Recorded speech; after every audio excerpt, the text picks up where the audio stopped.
Welcome back to the only certified non-cringe hyperpop channel.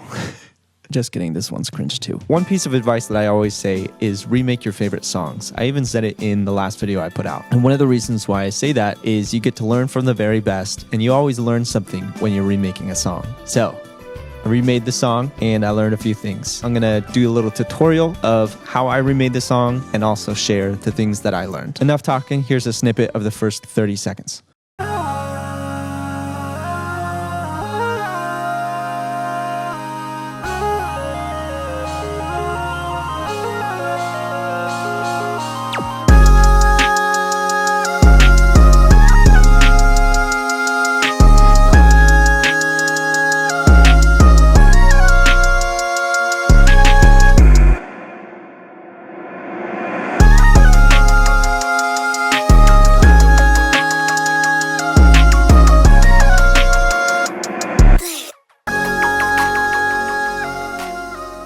Not going to bury the lead here. I know the big juicy you're here for is that vocal stack. So let's get right into it. It's the chord vocal thing throughout the whole song. That one. It is tutorial time. In this part, we are writing out the chords. This is where you should start. It is in the piano roll. If you're trying to recreate a song, I would suggest like looping this, turning down the BPM, and turning up the reference song in semitones so you can like really hear the parts. That's what I did. I listened for the top line, and then I listened for the bass, and then the middle notes were the hardest. I'm not even 100% sure if those are correct, but I did my best there. All right, let's get tip. One reason why this work. 4-part harmony. 4-part harmony just means 4 notes playing all at the same time. These are all really wide intervals, maybe like a 7 semitone gap, also called a fifth if you go by a scale. You start with some wide interval chords. This is my big brain chord moment. If that didn't mean anything to you, a great place to start is this 7 semitone thing that's going on. Start with the bass note, and you go up 1, 2, 3, 4, 5, 6, 7, and then repeat 1, 2, 3, 4, 5, 6, 7. That happens twice in this song, and then most of the chord patterns are something similar, like really wide intervals. These aren't your compact little saw triad chords with the root note bass. And then the other thing is hammer-ons and movement during the chord. There's lots of movement in the upper lines, the top and second to top line. So this is the second one.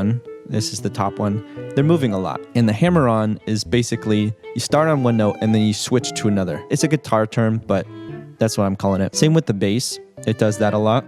And then run down sections to add like little extra movement in there. That extra movement really makes the vocal stack sound nice. Part 2 of the tutorial, this is how you record the parts. Enough nerd talk. This is how you make it sound straight bussin', no cap. Fam. You isolate all the parts. I just copied and pasted the MIDI and then muted the bottom notes. That way on playback, I can hear these notes. And then what you do is you set up your metronome, make a new audio track, set it to record, and then record yourself singing all those lines. Not gonna lie, this is gonna be kind of cringe, but if you can make it through it, you're gonna make something nice. This is where you pull out your microphone, put on some headphones so you don't hear the speaker noise in the background. The great part about all of this is you don't have to be 100% accurate. In fact, you don't have to be accurate at all, but do your best to try. It'll sound a little bit better. All right, this is like out of my vocal range, but we're still doing it.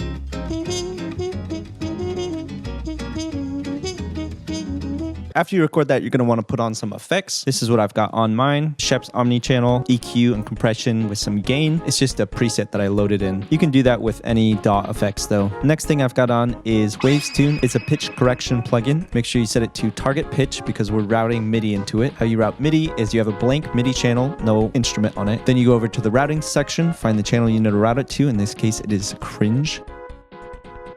And then route it to the right plugin, Waves Tune Real Time. So here's what it sounds like now.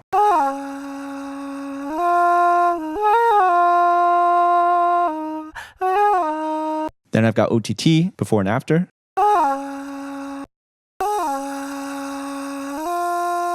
And then I also had manipulator on there. That's because in the higher sections, I wanted to make it sound a little more high, but I don't have that right sound for it. So all it's doing is turning up the formant like this much when I hit the higher notes. That's how you do it. You got to rinse and repeat this for all 4 of the vocal lines. And now we get into a major key moment. After you record all of that, I want you to pan all of that to the left. duplicate that and record all new right side vocals. And it's just recording the same lines, but for the right side. I repeat, you gotta re-record this entire thing. It's just this section, but you gotta re-record each new voice. Don't try panning the same exact audio. It won't sound right. So if you do it correctly, it's gonna sound very full.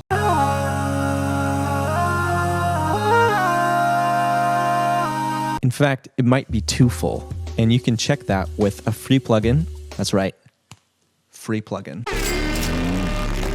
Isotope Ozone. It's got a nice meter on the side that will tell you some important information. If this guy dips into the negative, you're too wide, you're literally too thick to handle. The meter shows how similar the left and right channels are. +1 is exactly the same, and -1 is completely out of phase. It's not a big issue if it touches the bottom half, but it does present issues with mono compatibility. Basically, it cancels out the audio and it will sound a lot softer in a mono mix. To fix it, you can use this little knob to make it less wide, but what I did is I used a utility plugin and I turned it back to 50%. Here's what the mix looks like before and after.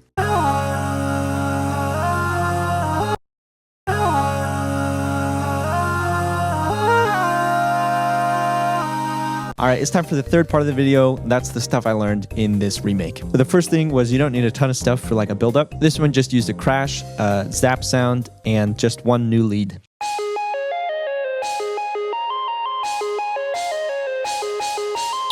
Another thing I thought was cool was in this first section, the chord progression changes. You can kind of see it happen in the bass.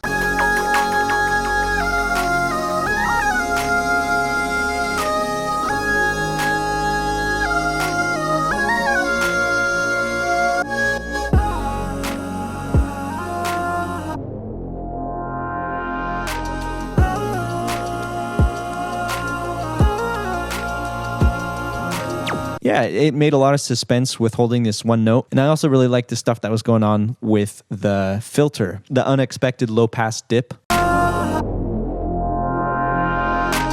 Yeah, so basically there's a bunch of stuff in here that kept the song interesting. In the same line of keeping stuff interesting, we've got 5 8-bar loops, and it doesn't sound boring at all during the thing. To keep it interesting, there's like a bunch of fake outs and like early cutouts. So here's the first one. It's a filter.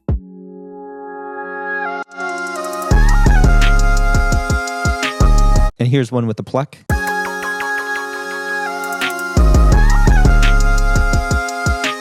And hits. Then this one's kind of normal, but then this one introduces a new line. If you look up here, you can see that I colored the 808s and kick different. That's because the first 2 times you've got a busy kick in 808. Sounds like this. And then the last 3 times, it's a simple kick in 808.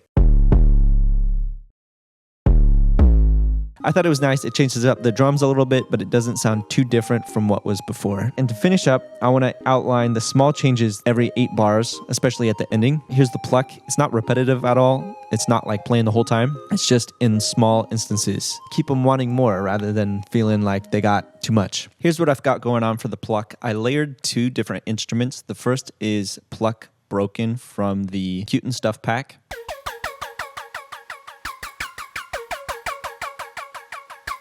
And the other layer is a pluck called Ice Age, and that's also from the Cute and Stuff pack.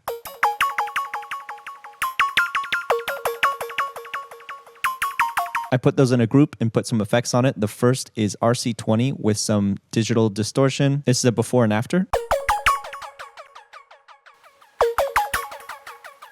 And then the other effect is delay.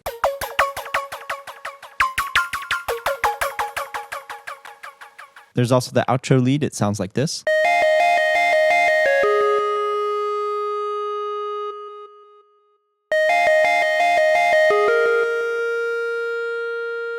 I used the preset Putt Putt on this one, also in the Cute and Stuff pack. I think I had to change it a little bit, but it's mostly the same. And finally, here's the intro lead.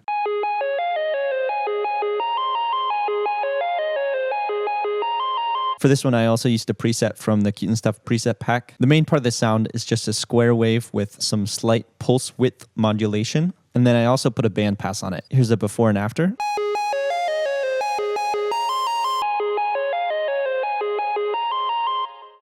I hope the video was helpful. Maybe you learned a thing or two like I did. Thanks so much for watching, and I'll see you in the next one.